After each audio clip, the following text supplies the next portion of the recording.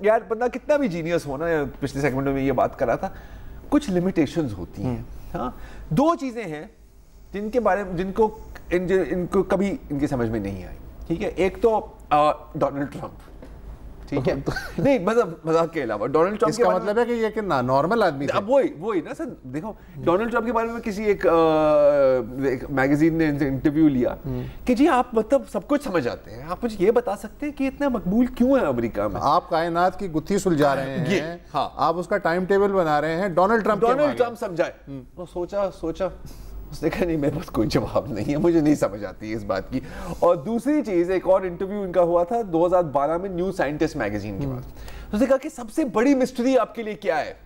اگر انہوں نے سوچا, انہوں نے کہا خواتین. اچھا, انہوں نے کہا میں نے اپنی پوری زندگی میں کائنات کے بارے میں کم سوچا ہے, میں نے خواتین کے بارے میں زیادہ سوچا. کائنات میں سمجھ گیا ہوں, خواتین نہیں سمجھ سکا میں. تو جوائن دا کلب یار ڈاکٹر صاحب. اگین ایک نارمل آدمی. اچھا, نارمل آدمی, کام, ایکسٹرا آرڈنری, ٹھیک ہے. تو اب ایک بات پھر اس کو ہم واپس پاکستان کی طرف ہی لے آتے ہیں. اور مبشر کی جب بات ہوئی تھی ڈاکٹر پرویز ہڈ بوائے کے ساتھ, پہلے بھی ان کے کلپ سنے, تو ایک جو ہمارا ٹپیکل سوال ہوتا ہے کہ پاکستانی طالب علم اور پاکستانی سائنسدان کیا سبق سیکھ سکتے ہیں اسٹیفن ہاکنگ سے, تو سن لیجیے. نہیں, اسٹوڈنٹس تو نہیں, لیکن وہ لوگ جو اس میدان میں تحقیق کرتے ہیں, اور ایسے ہیں مٹھی بھر لوگ ہیں, مگر آپ یہ نہیں کہہ سکتے کہ کوئی بھی نہیں ہے. کاش کہ اس سے 10 گنا, اس سے 100 گنا زیادہ ایسے لوگ ہوتے جو ایسے دقیق, ایسے مشکل مسائل پر یہاں کام کر رہے ہوتے ہیں. لیکن یہ تب ہو سکے گا جب پاکستان میں ریاضی اور فزکس کا معیار بلند ہوگا, اور اس کے لیے ہمیں اچھی یونیورسٹیاں قائم کرنی ہوں گی.